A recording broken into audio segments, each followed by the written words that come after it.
আসসালামু আলাইকুম ওয়া রাহমাতুল্লাহ। প্রিয় দর্শক, আসরের নামাজের পর এবং ফজরের নামাজের পর এই সময়টা আল্লাহ তাআলার কাছে অনেক দামি সময়। এই সময়ের মধ্যে ছোট্ট মাত্র কয়েক মিনিটের এই আমলটি যদি আপনি করেন, তাহলে আপনার জন্য কতগুলো নেয়ামত, কতগুলো পুরস্কার আপনি জানলে অবাক হয়ে যাবেন। আল্লাহ তাআলা নিজেই ওয়াদা করেছেন। প্রিয় দর্শক, আজকের এই আমলটি যদি আপনি করেন, তার নেয়ামতগুলো হলো: নম্বর 1, আপনার উপর আল্লাহর রহমত নাজিল হবে।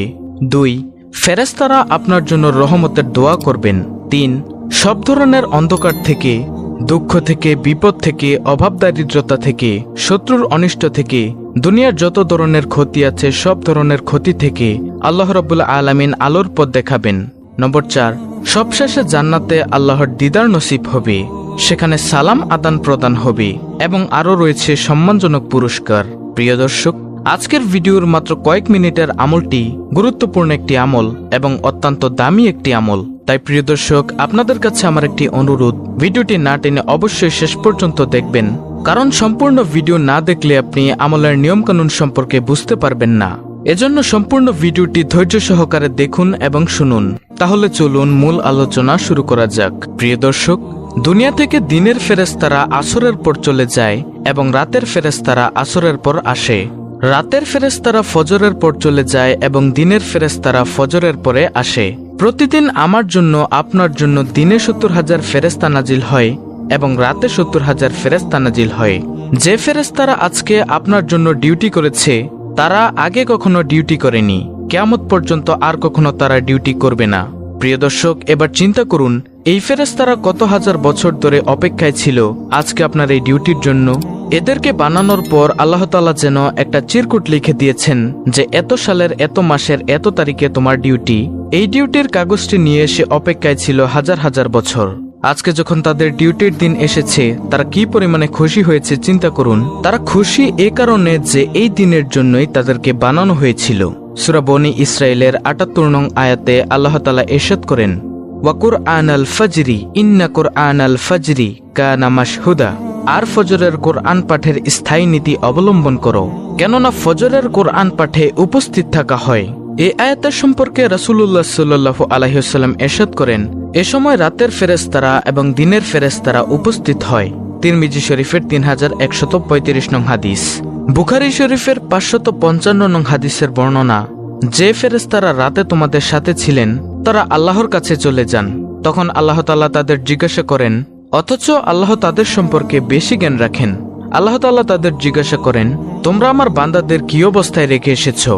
ফেরেশতারা জবাবে বলেন, আমরা তাদেরকে এ অবস্থায় রেখে এসেছি যে তারা সালাত আদায় করছে, এবং আমরা তাদের কাছে গিয়েছি এমন অবস্থায় যে তারা সালাত আদায় করছে। এমনটি আত-তারগীব ওয়াত তারহিব এর 463 নং হাদিসের বর্ণনা। তখন ফেরেশতারা আল্লাহর কাছে ফরিয়াদ করেন, হে আল্লাহ, তুমি কিয়ামতের দিন তাদেরকে ক্ষমা করে দিও। সেজন্যই সকাল সন্ধ্যার সময় খুবই দামি সময়। বিশেষ করে নামাজের মধ্যে ফজর ও আসরের নামাজ খুবই দামি। সূরা বাকারার 238 নং আয়াতে আল্লাহ তাআলা বলেন, সমস্ত নামাজের প্রতি যত্নবান হও, বিশেষ করে মধ্যবর্তী নামাজের ব্যাপারে, আর আল্লাহর সামনে একান্ত আদবের সাথে দাঁড়াও। অতএব ফজরের নামাজ ও আসরের নামাজ জামাতের সাথে অবশ্যই পড়বেন। তারপর ফজরের পর বসে বসে কোরআন তেলাওয়াত করবেন, জিকির আজকার করবেন। যারা ফজরের পর ও আসরের পর জিকির করে, তাদের জন্য সূরা আহজাবের 41 থেকে 42 নং আয়াতে কি কি সুসংবাদ দিয়েছেন জানলে অবাক হবেন। আল্লাহ তাআলা বলেন, হে মুমিনগণ, তোমরা আল্লাহকে অধিক পরিমাণে স্মরণ করো এবং সকাল বিকাল আল্লাহর পবিত্রতা বর্ণনা করো। তিনি তোমাদের প্রতি রহমত করেন এবং তার ফেরেশতাগণ রহমতের দোয়া করেন। অন্ধকার থেকে তোমাদের আলোকে বের করার জন্য তিনি মুমিনদের প্রতি পরম দয়ালু। যেদিন আল্লাহর সাথে মিলিত হবে, সেদিন তাদের অভিবাদন হবে সালাম। তিনি তাদের জন্য সম্মানজনক পুরস্কার প্রস্তুত রেখেছেন। দেখুন প্রিয় দর্শক, যদি সকাল সন্ধ্যায় কোরআন তেলাওয়াত করেন, মাসনুন দোয়া ও জিকির সমূহ করেন, তাহলে আপনার জন্য কতগুলো পুরস্কার রয়েছে।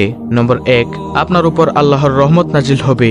2, ফেরেশতারা আপনার জন্য রহমতের দোয়া করবেন। 3, সব ধরনের অন্ধকার থেকে, দুঃখ বিপদ থেকে আল্লাহ আলোর পথ দেখাবেন। সবশেষে জান্নাতে আল্লাহর দিদার নসিব হবে, সেখানে সালাম বা শান্তির আদান প্রদান হবে এবং আরও রয়েছে সম্মানজনক পুরস্কার। সুতরাং যত বেশি নেকি, যত বেশি জিকিরের আমল, যত বেশি কোরআন তেলাওয়াতের আমল উপরে উঠবে, তত বেশি রহমত নাজিল হবে। প্রিয় দর্শক, এখন হলো মূল আলোচনা। এখন আপনারা বলতে পারেন যে সকাল সন্ধ্যায় কি জিকির করবেন, তা অনেকে জানে না। তাই প্রিয় দর্শক, আমি সংক্ষেপে মাসনুন আমলগুলো বলে দিচ্ছি। আমলগুলো হলো: ফজরের পর 3 বার সূরা ইখলাস, সূরা ফালাক, সূরা নাস পড়বেন এবং সন্ধ্যায় তথা মাগরিবের পরও একই আমল করবেন, অর্থাৎ 3 বার সূরা ইখলাস, 3 বার সূরা ফালাক, 3 বার সূরা নাস পড়বেন। আর জোহর, আসর ও এশার পর এই 3টি সূরা অর্থাৎ সূরা ইখলাস, সূরা ফালাক, সূরা নাস একবার করে পড়বেন। প্রিয় দর্শক, এই 3টি সূরা দুনিয়ার সকল বিপদ আপদ থেকে রক্ষা কবচ। হাদিসটি রয়েছে আবু দাউদ শরীফে, হাদিস নম্বর 1523, তিরমিজি শরীফ 3575 নং হাদিস। তারপর একবার আয়াতুল কুরসি পাঠ করবেন এবং 33 বার সুবহানাল্লাহ, 33 বার আলহামদুলিল্লাহ, 33 বার আল্লাহু আকবার এবং একবার পড়বেন লা ইলাহা ইল্লাল্লাহু ওয়াহদাহু লা শারীকা লাহু লাহুল মুলকু ওয়া লাহুল হামদু ওয়া হুয়া আলা কুল্লি শাইইন কাদির। এই দোয়াটি এগুলো আপনি ফরজ নামাজের পর পড়বেন।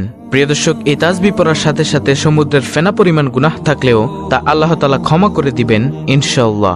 এরপরে একবার পড়বেন আল্লাহুম্মা আইন্নি আলা যিকরিকা ওয়া শুকরিকা ওয়া হুসনি ইবাদাতিক। অর্থ হলো, হে আল্লাহ, আপনার স্মরণে, আপনার কৃতজ্ঞতা প্রকাশে এবং আপনার উত্তম ইবাদতে আমাকে সাহায্য করুন। আবু দাউদ শরীফের হাদিস, হাদিস নম্বর 1522। নবীজি সাল্লাল্লাহু আলাইহি ওয়াসাল্লাম তার সাহাবী মুয়াজ বিন জাবালকে বলেন, হে মুয়াজ, তুমি জীবনেও এই দোয়াটি ছাড়বে না।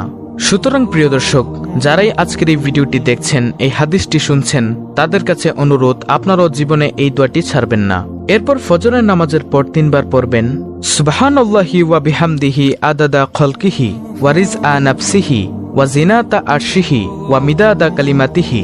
অর্থাৎ আল্লাহর প্রশংসা সহ তার পবিত্রতা ঘোষণা করি, তার সৃষ্টির সংখ্যা পরিমাণ, তার নিজ মর্জি অনুযায়ী, তার আরশের ওজন বরাবর ও তার বাণীসমূহের সমান সংখ্যক প্রশংসা। মুসলিম শরীফের হাদিস, হাদিস নম্বর 2726, তিরমিজি শরীফ, হাদিস নম্বর 3555। তারপর সকাল সন্ধ্যা 3 বার করে পড়বেন আউযু বিকালিমাতিল্লাহিত তামাত্তি মিন শাররি মা খালাক। অর্থাৎ আমি আল্লাহর পরিপূর্ণ বাণীর উসিলায় তিনি যা সৃষ্টি করেছেন তার মন্দ হতে আশ্রয় প্রার্থনা করছি। মুসলিম শরীফের হাদিস, হাদিস নম্বর 2709। প্রিয় দর্শক, এই দোয়াটি পাঠ করলে আল্লাহর সৃষ্টি জগতের কেহ সারাদিন আপনার কোনো ক্ষতি করতে পারবে না। তারপর একবার সাইয়্যিদুল ইস্তেগফার পড়বেন।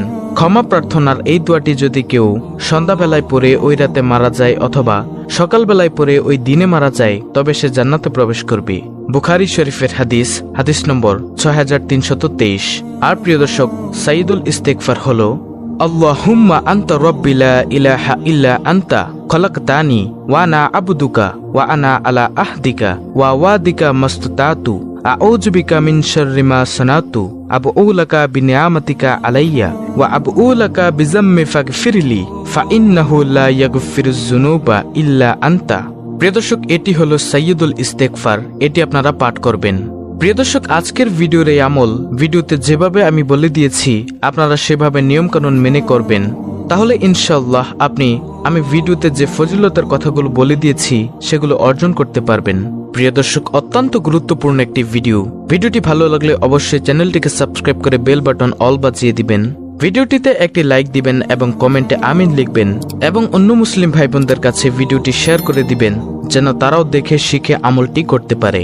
আল্লাহ রাব্বুল আলামিন আমাদের সকলকে সকাল সন্ধ্যায় বেশি বেশি জিকির আজকার ও দোয়া দুরূদ পাঠ করার তৌফিক দান করুন। আমিন।